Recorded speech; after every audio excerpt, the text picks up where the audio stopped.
This episode of Nintendo Expansion Pass is brought to you by, well, you. If you want to learn how to support our family of podcasts, head over to patreon.com/bossrushmedia or search for us on the Patreon app on your smart device. Thanks for helping us build something better.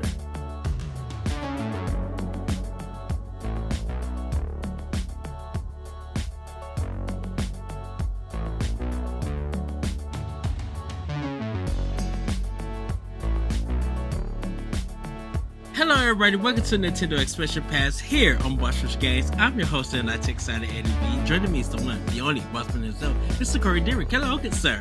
Hello, I'm here. We're about to talk some things about things and things.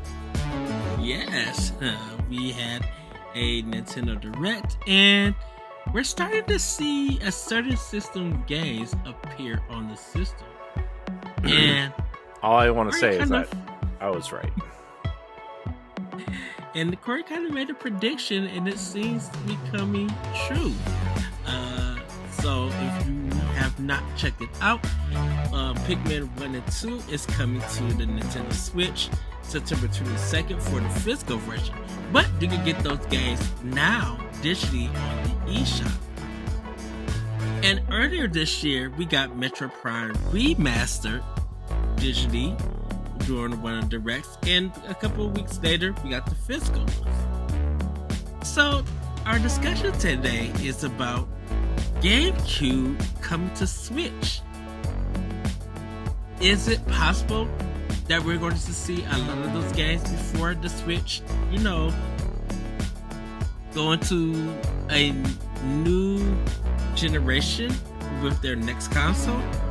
Or do we think that GameCube games could keep the Switch alive for the next 2+ years? I mean, my thing is like this is the time we're on the home stretch of the Switch. This is telling me more and more that I think the next console is going to be backwards compatible with the Switch somehow, whether it's either just your digital purchases or it has some sort of mechanism that will let you play your Switch cartridges like almost like the 3DS did with DS games, right? Where like the 3DS cartridges were a little bit different, but if the slot that you put them in matched the DS, so you could play DS games in it, right? Yes. That's my opinion. And so this also, if you listened to the Yves Guillemot interview, he was talking about how they should have waited to put Mario plus Rabbids, the sequel, on Nintendo's next console, which indicates at least architecturally that it might be backwards compatible. It might have a similar architecture, and so it would be easier to port to that console. Now, granted, you could read into that like that, or you could just say, oh, well, maybe they should have just waited till Nintendo gave them a dev kit and they would have ported it, whatever. But my theory of GameCube becoming the remaster haven for Nintendo to kind of let the Switch live out its life cycle, it's coming true, man. So far, Ed. Okay, we got and GameCube and Wii games actually now, right?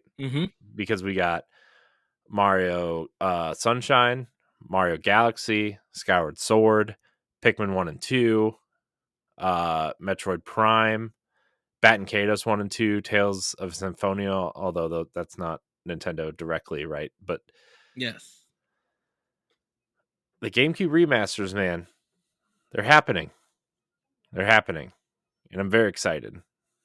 Yeah, it kind of makes sense too, because it's an era that a lot of people miss out, but they still kind of want to experience without paying ridiculous amount of money to play these games. So why not, put them on one of the most popular systems of this time? Yeah. So. Of course, we like, because me, I'm just like, okay, time to do this Eternal Darkness remake. Come on, give us this Twin Snakes remake, remaster or whatever. And like, even though we get the Metal Gear Silent Collection, bring on Twin Snakes. Give us Metroid Prime 2. You got the Joy-Cons for it, but like we GameCube has so much that people miss. And we Yeah. literally this is a chance for a lot of people to get into why that era is so beloved. Because like I said, when we had this discussion, I'm like, if Paper Mario Thousand Year Door got announced, oh, that's more Switches being sold. Hmm. Yeah. So that's I wonder. So my other theory too was like, okay, so not the same thing, but very similar, right? So Pikmin Mhm. 3 came over, right? And it was kind of a success, and obviously they're making a Pikmin 4. So they bundled Pikmin 1 and 2 together on the physical collection, or you can buy the bundle and save $10, or you can buy them each individually for $30, right? Right. So I think what they're going to do, especially with Metroid, is that they're going to do the same thing with Metroid Prime 2 and 3, where like you can buy them separately digitally, you can bundle them digitally, or you can buy the cartridge that bundles them together, is my theory for that one. Yeah. It for Nintendo in the business sense, it makes it like I said, well, it makes sense for Nintendo business wise, I should say, to Hmm. do it that way.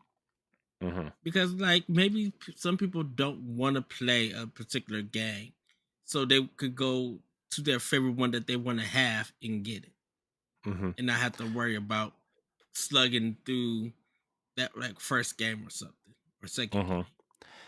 And that really makes me wonder the possibilities of what could possibly come over. I think it's pretty obvious that we're getting the Zelda games next year now. Mm-hmm. Um, I think it's pretty obvious we're getting the Metroid sequels, right? And I mean we're even starting to get 3DS stuff over, right? Like the Luigi's Mansion Dark Moon. So like that opens up a Yeah. whole door of possibility, which like okay, the rumor was that Mercury's team's working on a new 2D Metroid game, but now since it's so close to the end of the Switch's life cycle, I wonder if it's a port of Samus Returns at this point, you know? Um I wonder if we're going to see any Wii games come over. Like I mean, there's so many possibilities that could happen now. That Nintendo's really kind of opened the door to. And I think Zelda is y- Metroid Prime 4, the door is still open on if it's going to be on Switch really or not, which I Yeah. think it will be. But I mean, Tears of the Kingdom is like the real last major game for Switch, right? I mean, of that caliber of like a major franchise getting a tentpole release. I mean, I guess you could say Super Mario Brothers Wonder, which looks incredible, by the way, but I don't know if people Yes. consider a proper 2D Mario game, no matter how great it looks, no matter how long it is, how many levels there are, how great the secrets are. I don't think people consider that a tentpole game or like a triple A experience like Zelda, obviously.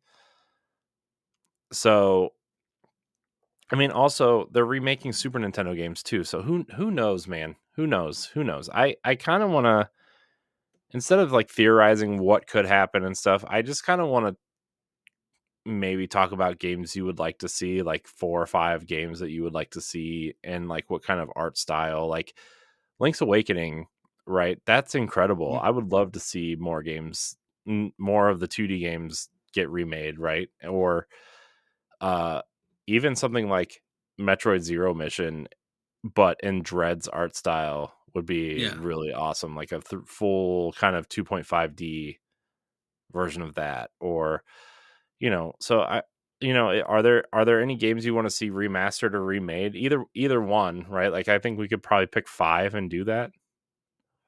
Yeah, we could. Hmm. Well, like I said, Eternal Darkness. I would like to definitely have a remake of that game. Yeah. Um, like I 'cause mean, but how would you see it remade on the Switch? Because obviously there's certain things they can't do because of how much technology is advanced, right? Like you mhm. can't do the you can't do this the volume thing because no TV has a green bar that goes across the bottom of the screen now, right? Right. So So yeah, true. I really think, and this is gonna sound crazy, everybody, and this is me saying crazy hot takes. I really think they should team up with Capcom with the RE engine and make it look like Resident Evil 1 remake for like for Eternal Darkness. Cause you need that lightning. You need that creepiness. And mhm, RE1 remake is creepy. Even though mhm, it started off as a GameCube game. So, mhm, and if they could polish it up in the RE engine and just like really give it some detailed look and make it a game that like, yeah, we're doing it on Switch, and it will be also coming to Switch Deluxe, or mhm. it's backwards compatible, and they'll have the upgrades. Like, give it that give it that 1080 look. Yeah. 60 frames per second. Like, lock it in. And there is a qualities of life with some of the controls, with the like the gameplay and stuff. But you can still do the crazy camera angles. You could get the lighting and stuff. And like, there should be a way that Capcom could get that game, or like, or rebuild it in an RE engine. Like, Capcom, you have a good relationship with Nintendo, so why not do it? That and you know, while doing it, be like, hey, here go the eShop version of the first game for $20 or $30 if you guys want to play it. Cool. A lot of people will return to Eternal Darkness, and I think that would give them an idea of be like, okay, we're so good with this eShop version, we're so good with the Capcom version. If they ever came and did it, maybe it's time for us to do a part two. Because I'm sorry, Corey Tecmo, but I mean, Corey Tecmo would also be a good idea, but I'm just like, I could see Eternal Darkness redone on the RE engine with Capcom.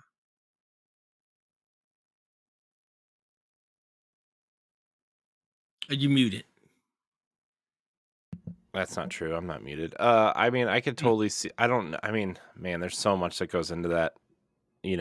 Kind of, uh, whatever. Like, getting Capcom to agree to let Nintendo use their engine to make Eternal Darkness, or maybe like Nintendo.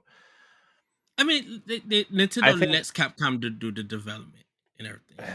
Yeah, I mean, I guess, but would Capcom really want to take on somebody else's project, original project? I don't know. I think I If feel like Nintendo was paying for it, yeah. I mean, I almost feel like Nintendo would have to I almost feel like Nintendo would go to someone like Grezzo to do that because they've done such a great job with the Zelda games.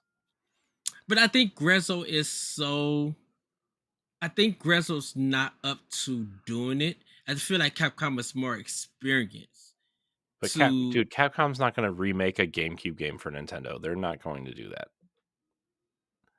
Oh, they will. No, they If won't, dude. Nintendo, if Nintendo is paying for it, oh, you think Capcom is not going to pass up some coins to make that? Oh, Yeah. please. I mean, with this all the success they're having with Monster Hunter and Resident Evil and Street Fighter and, all these other games Of they're course, doing, yeah, they're yeah. Dragon's Dogma, they're not going to be paying attention to what Nintendo wants from them. No way. Shoot, if Nintendo is footing the bill for it, and it's not gonna be like, give us that money, let's make this game.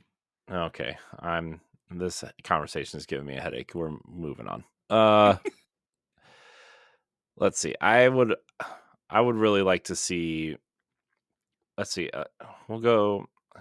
Let's see. We'll go GameCube first. I would really love to see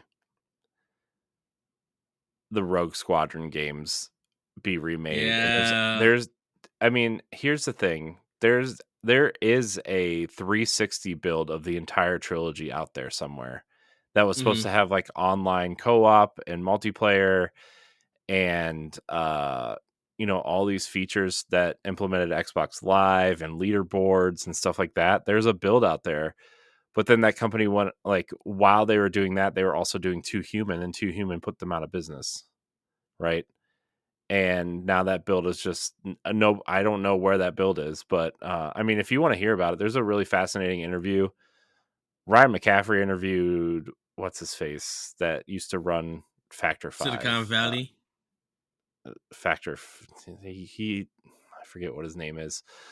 Uh, but this interview was like 7 or 8 years ago. I don't even know how you would look it up, but it was like there was a build, and I guess it was like really running incredibly, and like they even had some sort of Connect Hmm. implementation into it, like to tell your squad what to do, which was cool.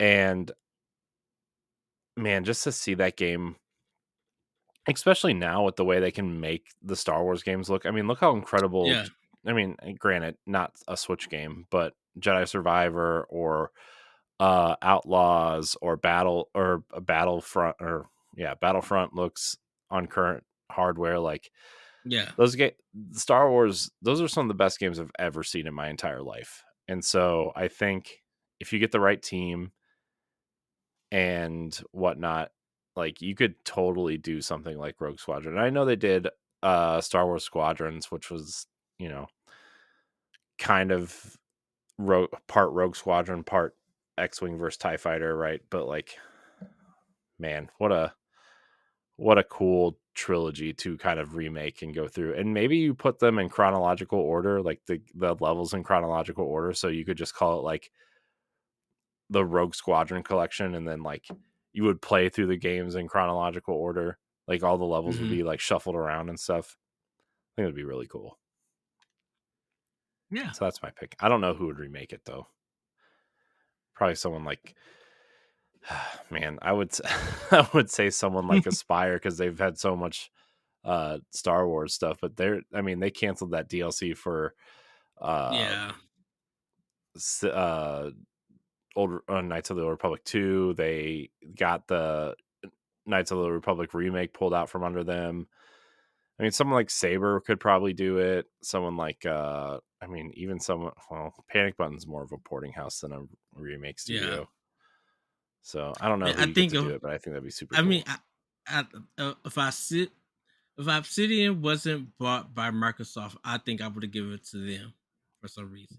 Why they don't make flight games? They make RPGs. Why would you? I I would give them the Knights of the Old Republic remake, is what I would do. That's my opinion. oh, That would the be cool. flying ones. Hmm. Knights of the Republic would be cool from Obsidian. Yeah, yeah. That would Um. be that would be my first choice to remake that. No, because they couldn't give it to Bandai Namco, even though they got Ace Combat. But that series is. I mean, I'm not going to go in and discuss who's going to redo it. I don't really care. I just That's just what I want. Uh, I mean, Nintendo could probably. I don't know. I'm not even going to go into it You because know, I'm going to say actually, one thing and then you're going to go off and say, "Well, maybe the Tekken team can make the flight game." And I'm like, goodness, if the Tekken team made a flight game, I think I would buy it just to see what catastrophe and terribleness that game would be. And then, although, although I do have a great idea, and I doubt it would ever come to Switch if they actually did remake this, but Shadows of the Empire from People Can Fly, the Outriders team. yes, Yeah. yes, Give me that. yes. That's day one, dude. That's day one coin. Like that's day one pre-order coin right there. I don't care about Oh, the reviews. If that happened, yeah, man. definitely. Goodness. You mentioned Grezzo, and I think I would have them remake like Yoshi's Island for me personally. I think I I would mean, have them who's making Mario Wonder? Have them remake the remake Yoshi's Island. I think it's maybe Nintendo EAD. I mean, I mean, yeah, probably someone like that, right? I mean, Hmm. that game looks so awesome. I can't wait for Mario Wonder. I cannot wait. It's I had to do my pre-order for it. I think they're live now. I'll have to They are. I check. already pre-ordered everything that I wanted. Okay. I pre-ordered Pikmin I, 1 and 2, Pikmin 4, Mario RPG and Mario Wonder. Nice. Yeah, So because I know I got to get 2 copies of Mario Wonder. One for me, one for mom's. And I know she's gonna play that to like death. yeah, But yeah, um, yeah, but like Grezzo redoing Yoshi's Island, even though it doesn't need a remake, I kind of would like to see what they would do if they did do a different style and yeah. everything. Everything gets a remake. Just everybody remake everything. It's fine. Because I Do it. could actually see. I mean, Link Between Worlds, I would probably love Grezzo the port. You know, like Yeah, I upres mean, it in. I definitely think those games. I definitely think like the games on the 3DS and the DS probably could use some sort of Mhm. port. I would really like to see something like that. Oof, please give me Hotel Dusk. Then I would love to have that on Switch. So, but I what else? mean, they actually could because Ghost Trick was on DS. Yeah, I mean, you got to get the touchscreen stuff out of there, right? But I don't Hmm. know how. I don't know. I think you I could. mean, I they think they could do it. They're professionals. They yeah. can figure it out. Um, man, what else would I? Hmm. What do you want, Ed? What do you want? Man, I kind of like, and I probably would have to go to the NES days Hmm. and stuff. But like, I'm just trying to stay modern with GameCube and Wii. Um, Oh, but Mad you World, could. actually, I would love to see Mad World from Platinum Games. Hmm. Because that really got missed on Wii, and I think because Nintendo and Platinum Games got a better relationship. Hmm. Yeah, I already said a beautiful joke. Like that's a given. Like I want that ported or like upres or whatever. Um, to be on Switch. But like Mad Yeah, World, I would love to see what they could do with that. I'm kind of shocked that Beautiful Joe hasn't made some sort of HD jump yet. Yeah. Like that, just the way that that game is designed and the colors and everything. And like, I think now would actually be the perfect time to do it. Not necessarily on Switch, but like across the board. Hmm. I think a lot of people. I think a lot of people would appreciate that now, right? Yeah, That's my because opinion. it's weird. It's weird because like I understand Okami, being popular and getting the HD treatment, but Beautiful Joe did Okami because it got a sequel, so Hmm. it did great. Why is it not available everywhere?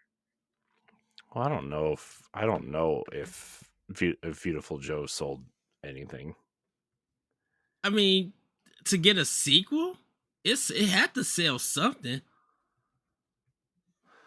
Yeah, but at that, yeah, okay. So worldwide sales of the first game reached 275,000 copies. Which is good because it was a $50 game around that No, time. that's terrible. What are you talking about? That's 200 terrible. around game on GameCube. That's good. That's A terrible. lot of games, a That's lot of games terrible. were Don't a lot no. of Why are games you was arguing not with me? hit That's terrible. because a lot of games were hitting a million or Yes, five they hundred were. thousand copies Yes, they were. Yes, around they that were. time. Yes. Who hit that? Who hit that number around that time? Oh my Five gosh. hundred thousand copies during the GameCube days. Yes, I'm looking it up right now. Okay. Best-selling GameCube games. Okay. Granted, most of these are going to be probably Nintendo Nintendo games. games. Smash Brothers 7.4 million, Mario Kart Double Dash 7 million, Sunshine 6.28 million, Wind Waker 4.4 million, Luigi's Mansion 3.3 million, Metroid Prime 3 million, Animal Crossing 2.75 million, Mario Party 4 2.46 million. So yeah, okay. Let me find third party game. Sonic Mega Collection 2.5 million, Resident Evil 2.35 million, uh, Resident Evil 0, 1.25 million.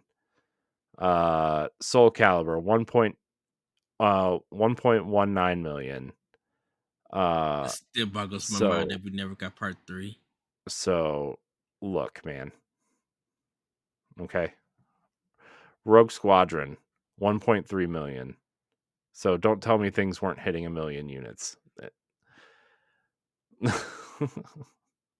That's for a new IP, 275,000 seems definitely Low. at $50. It's low. It's a failure. But Sorry. then It's why a would failure. that want to get? Why would that get a sequel Probably and because the not? sequel was probably already in development while they were in the marketing cycle for the first one. That's how that worked. I mean, games sequels were being pumped out 12 to 18 to 24 months after the first one. At that point, if your name was not Nintendo, you were pumping out sequels like crazy. Resident Evil 0 came out like a year after the Resident Evil remake, and then Resident Evil 4 came out like 18 months later. I mean, those games were being pumped out, man. Mm-hmm. So it's not like It's today just where like a sequel takes 5 to 6 years to come out, right? for So no reason. Um, because that's why I'm just like, well, look up Akami. Okami sold terrible too. I mean, it probably sold better than Beautiful Joe, but it sold terrible. Okami game, what PS2 sales? It Yeah. didn't come to GameCube, did it? Mm-hmm. Okami PS2 sales. If you want to be a Patreon producer, head on over to Patreon, patreon.com/bossrushmedia, and find out which tier is right for you. Our Patreon producers at the $5 tier or higher for this month are Adriel Munger, Austin Campbell, Celeste Roberts, Christian S., Sana Dierig, Francisco Santillan, and Rebecca Jewell. Thank you for your continued support. Sales. There we go. Hold on. 270,000 copies on PS2, which had an install base by the end of the generation of 150 million. So That's 5,000 less. less than 0.3% of people owned Okami. Boggles my mind. Why? Because I think that game's incredibly overrated. That's my opinion. It's a great game because it got the HD treatment across the board, and Beautiful Joe hasn't been touched and stuff. And people I mean, it might be a cult classic or a niche game, but people do enjoy Beautiful Joe. And of course, I I'm feel not saying like, people don't enjoy it. I'm just saying it didn't sell anything.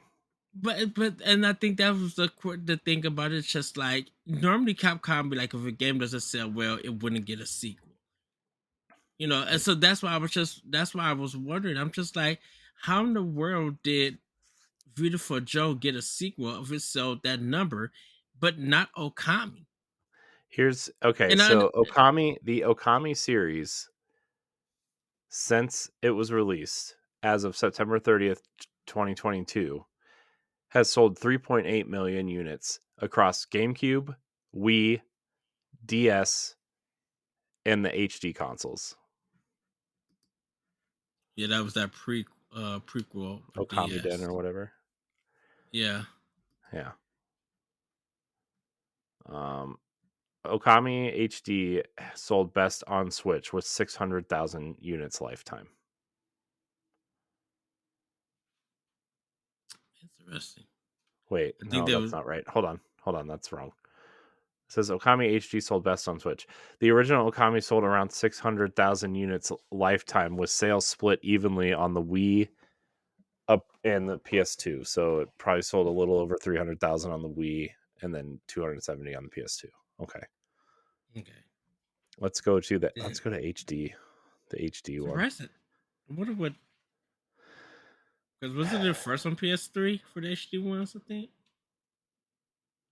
PS3, and then let's see. Okami HD sold best on Nintendo Switch with 600,000 units sold, followed by PC with 536,000 units sold, PS3 with 529 units sold.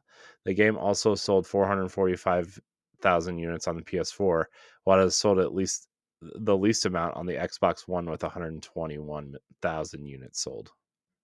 Okay. So approximately 3.8 million units. Okay. So, okay. So, I mean, that's still, I mean, it sold better over time, apparently. I mean, I think people had a greater appreciation over time.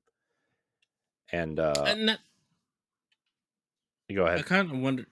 Oh, I kind of wonder if Beautiful Joe would have did that same number like over time if they did the same thing. Yeah, but I mean, you could have done the same thing to all those games, like Killer 7 and Piano 3. Mm-hmm. And like, you could have done that to all those games. And I don't know. I think Okami just resonated with people because it was essentially Zelda. And I think people love Zelda, and especially on Right. PS2 because they didn't have access to Zelda and it was the closest thing they had, right? So, Right. oh And it man, was kind of PS2. like an. It definitely was a new art style. Um, Yeah. with the look and stuff, and I think it was That that was Clover, time. right? That was Yeah, Clover before they became Platinum, right? Platinum. Yeah, both games Beautiful are Joe. Clover. Yeah, Beautiful Joe too, right? So, Yeah, and so yeah, I believe it.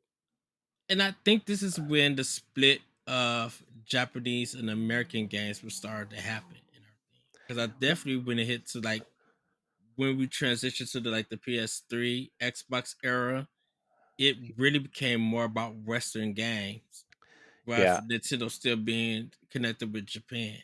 Yeah, this definitely seems like the time when like uh, you know, Japanese games were kind of on the like I mean, you saw Capcom with Resident Evil 5 and 6, right? They were essentially Gears of War clones at that point. Mm-hmm. And you saw a lot of Japanese developers, they either tried to be Western and didn't appeal to because they were trying too hard, or they didn't adapt, and like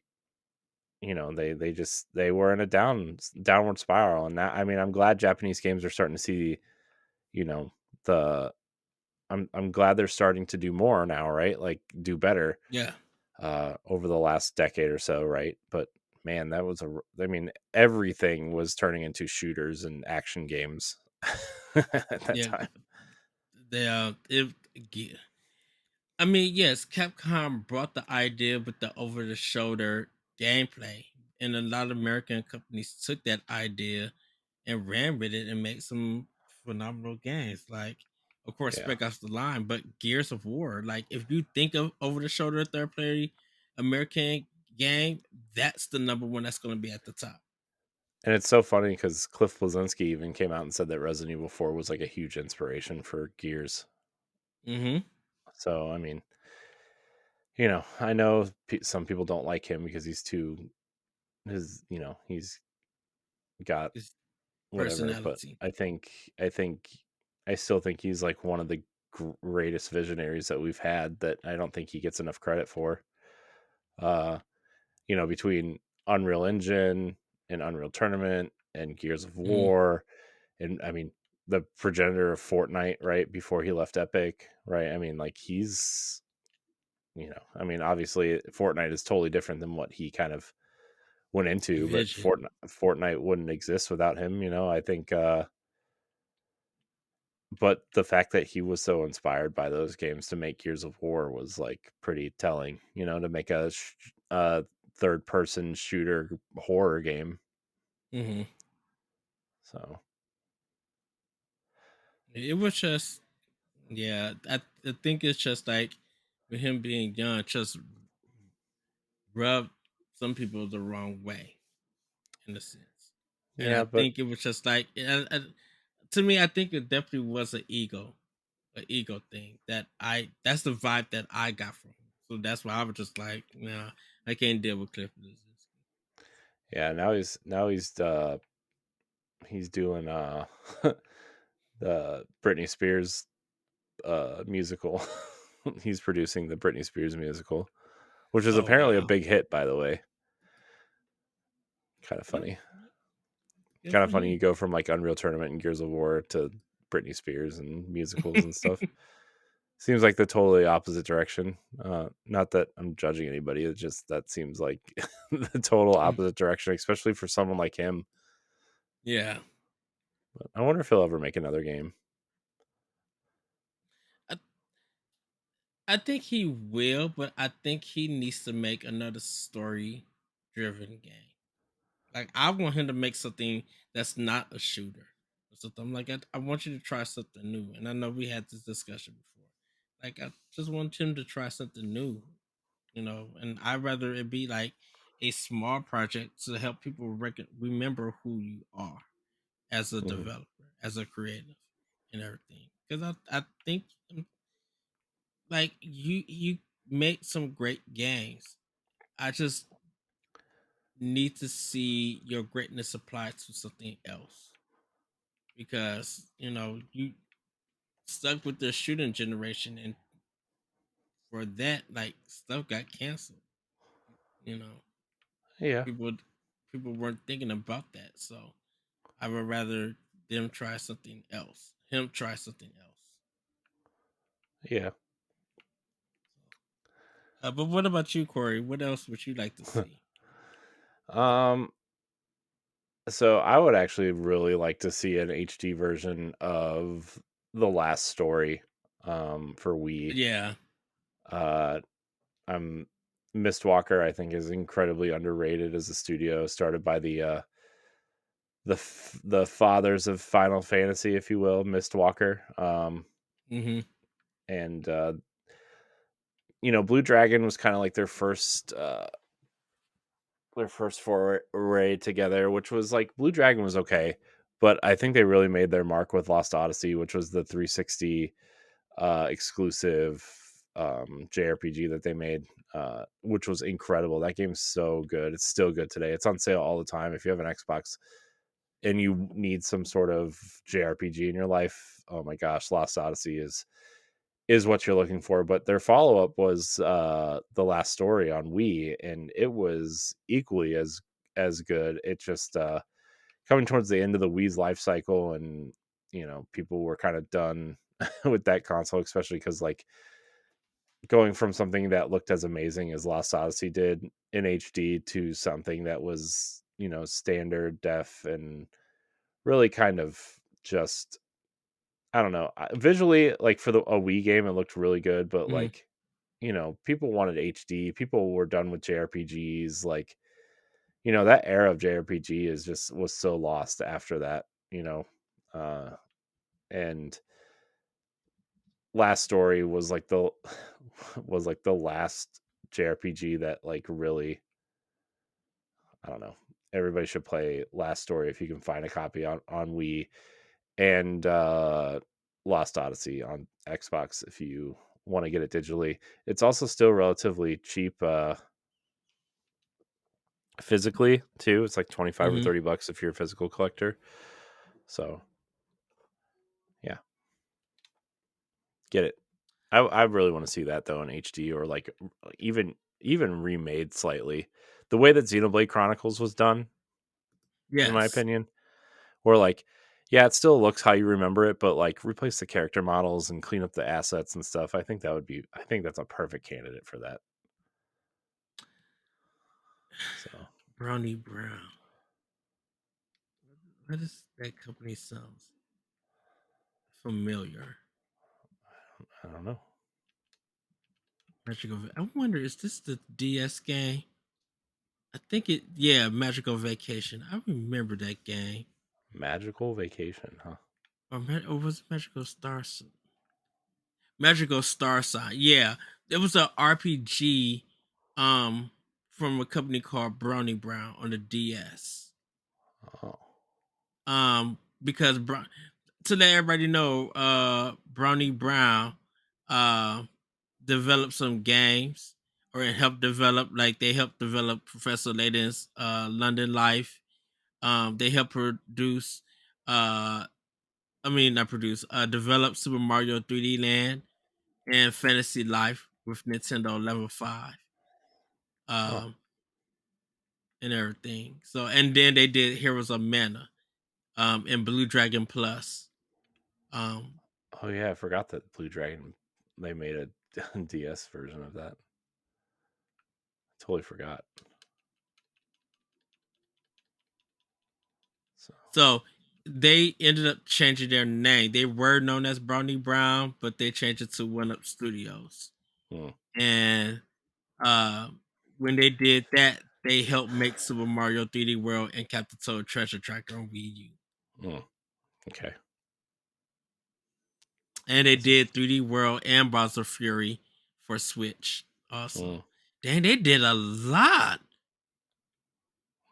Yeah. Dude, I they mean, they developed they developed Ring Fit Adventure, Animal Crossing New Horizons, Super Mario 3D All Stars, and 3D World. oh, so they're like Yeah, an asset studio and a kind of like a porting house, it seems. yeah, because all they worked on was DS games. I mean Yeah. Nintendo games. I don't see them doing anything else outside. Ah, now I know why. Nintendo is the parent company of them, Yeah. so they're owned by Nintendo. Yeah, that makes sense. Okay. Because I had to look up Miss Walker and see. I know they're making stuff for Apple, and their last game that they made was the last story.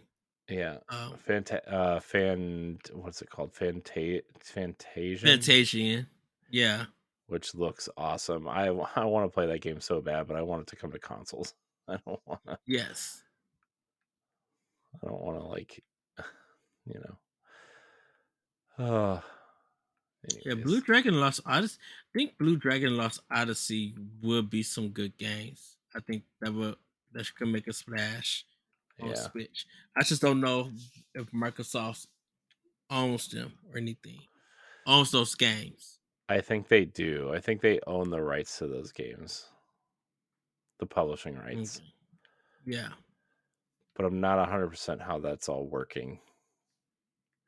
Because I'd So, be like, shoot, come on, Microsoft, be a but third party to Nintendo publishing. I think Mistwalker actually owns the last story because they've been on record, I think, saying that they don't want to remaster them because they want to move on to new projects. Has been the whole thing, I think. Well, it was co-developed by AQ Interactive also. Yeah. So, Oh, because Nintendo did the publishing and uh XE did the North American publishing. So I think Nintendo published it, and yeah, it's showing that they published it in Europe and in Japan, and XE did it here. mhm. So Okay. Yeah, that makes sense. yeah, So,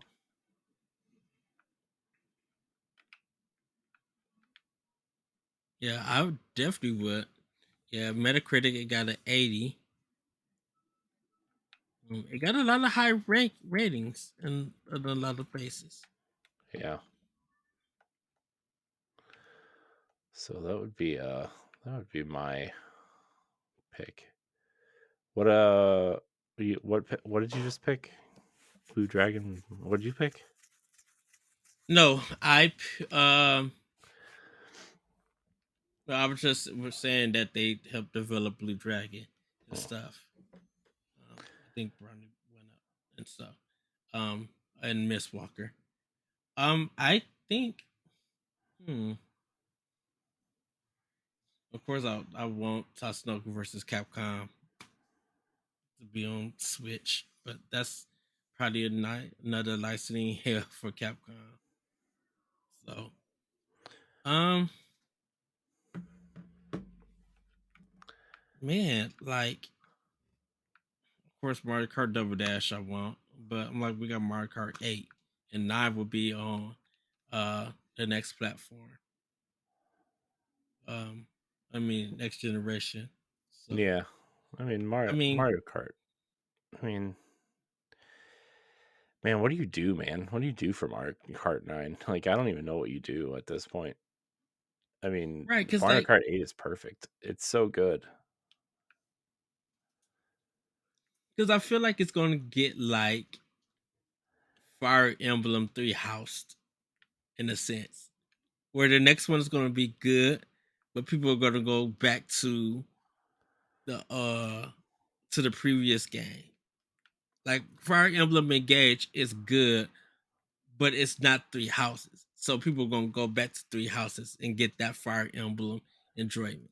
And I think if Mario Kart 9 is not up to snuff, it's not that good, people are going to continue to go play 8 and let it sell more.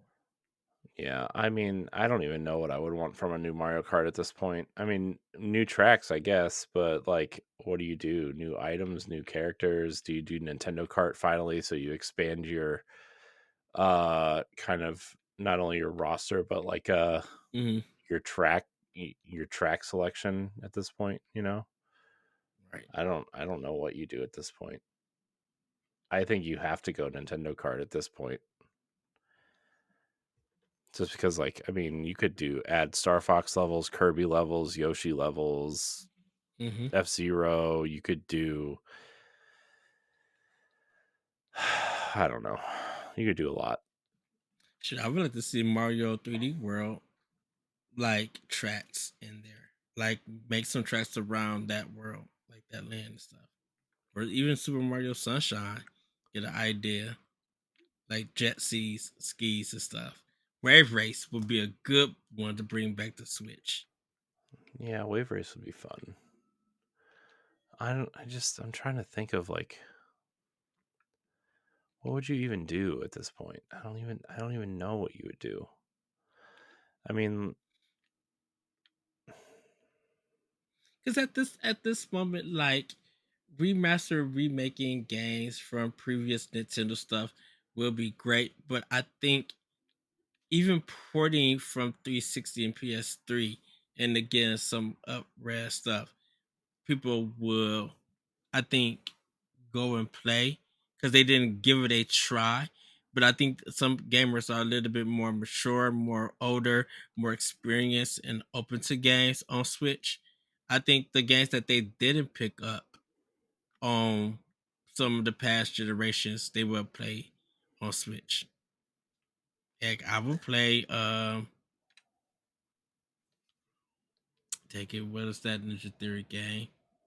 Um Heavenly Sword, how Odyssey to the West, Odyssey Enslaved. to the West, Enslaved. Yeah. Yeah, That that's a that good one game would too. definitely be a good one I wonder and who owns everything. that game. Bandai Namco. Yeah. Man, that game would Ninja be Theory only awesome. just did the development. Yeah, saying that game would be awesome. Yeah.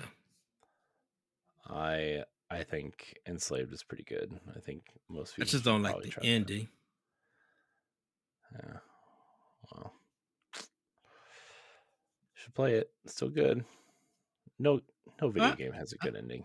Video I game endings are I no beat it good. on yeah, I beat it on PS3 and everything. Uh yeah, shoot. Heavily Sword, that just needs a whole remake and take out some of this uh Yeah, but Sony owns the IP, and Ninja Theory is owned by Microsoft. So, yeah. It's a beautiful and game in motion. yeah, I really like that game. It was a great holdover for like people waiting on God of War 3. That game was pretty good. I just didn't like the motion thing for some of it. I'm like, Yeah, well, I mean, every game was trying to use 6 axis, right? So, oh, the six axis layer. I yeah, actually, uh, that's a game that, yeah, mm, Factor Five, I think. Layer. yeah, no, I know Layer. Yeah, I mean, yeah, it was the same studio that did Rogue Squadron. Man, Layer, man, what a interesting, terrible game. Uh, I I seen it in stores, even though I didn't have a PS3, and I'm like, nah, I'm good. I read the reviews in EGM. That's like I'm good. Um,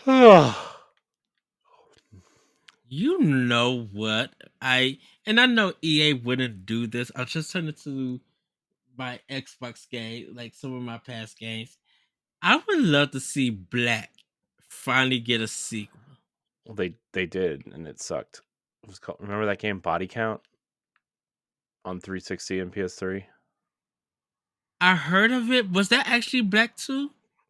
It was the I don't remember if it was a sequel to Black or like a fall. It was the follow up to Black from that studio, and it was really not good. Because I never knew how Although I if they wonder if ever like finished the story for I it. mean I wonder if I don't even know if Black would even hold up today. To be honest with you, I think there's a lot in that game that was really interesting. I think the sound design and the Hmm. way the guns sounded and felt was like the big draw for that game. And Yes. it initially being like an Xbox timed exclusive or whatever was like Mm, also a big draw for Xbox players who wanted something that was more military and not Halo or Call of Duty at the time. Uh, yes. or like I guess it would be like a modern shooter and not like a space shooter or a World War II shooter. So I think Black kind of filled that void and people liked it for that. But I don't really know if Black is really that great of a game, to be honest. I mean, it was good. It was fun, but like I It don't was fun. I can't tell you. I don't remember anything about Black, and I played through the whole thing. Maybe that's just I my brain know. being broken, but I no. I know they was chasing somebody, and then the way that it ended, like it did like a fade out, so it left the game. It kind of felt like they left the game unfinished. They didn't conclude it well. So I'm just well, like, what the yeah, but heck? I don't, Oh, yeah, we already know, Corey. We probably could agree about this. Army of Two, 40th Day. yeah. I I know we wouldn't. said it before. I think Army of Two would actually be pretty cool today.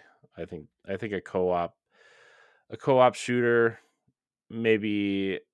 I think the mask element would add a huge thing. I don't know. Mhm. I thought Army of Two was actually really fun. The second one especially.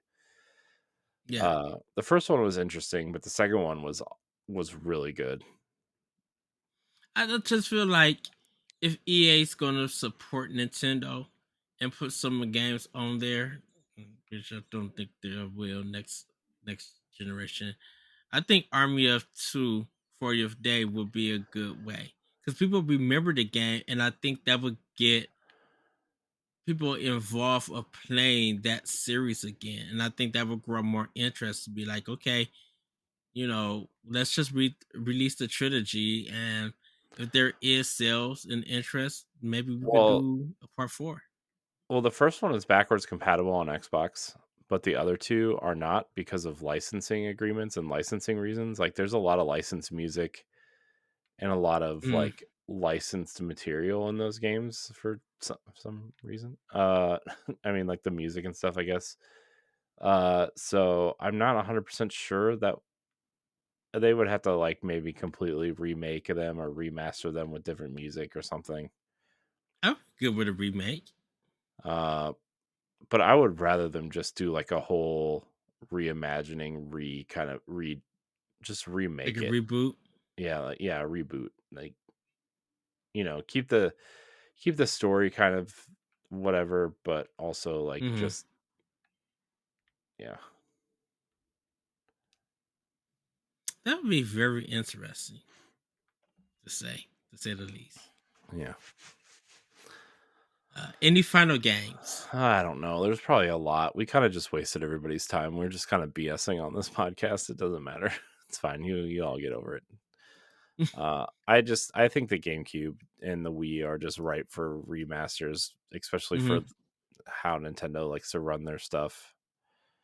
So, you know. Yeah, and I think there is a lot of games that's out there for GameCube, Wii, still Wii U, now Yeah. DS and 3DS. Hmm. Like I I think there are possibilities, and even games that came on Xbox 360 and PS3 coming to Switch with some quality of life uh added onto it. I think it could. I think games like that could keep the Switch a little bit longer until their next console if they need it. And I don't feel like it would be a cash grab if it gives you know some love and care and some really like they invest some development time in there.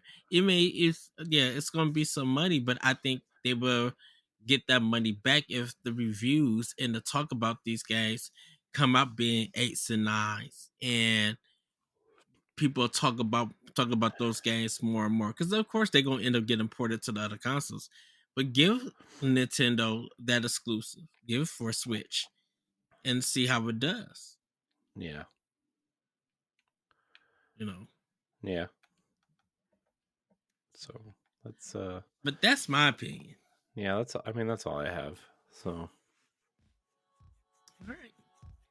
Well, everybody, that's going to be it for Nintendo Expansion Pass. We want to know what games would you guys recommend or would love to see on Nintendo Switch from past consoles.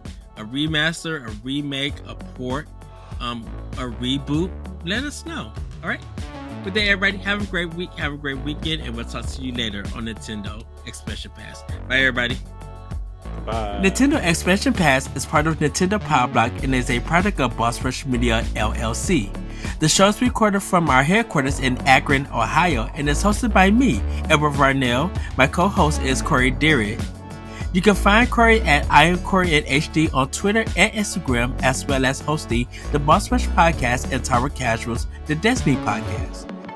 Follow Expansion Pass as part of Nintendo Power Block and on all social media platforms at Power Block Podcast. You can also follow Boss Rush Media and Boss Rush Network on all major social media platforms. Join the Boss Rush Network Discord and Facebook groups to interact with other friends and fans. Thanks for listening, and we'll see you next time.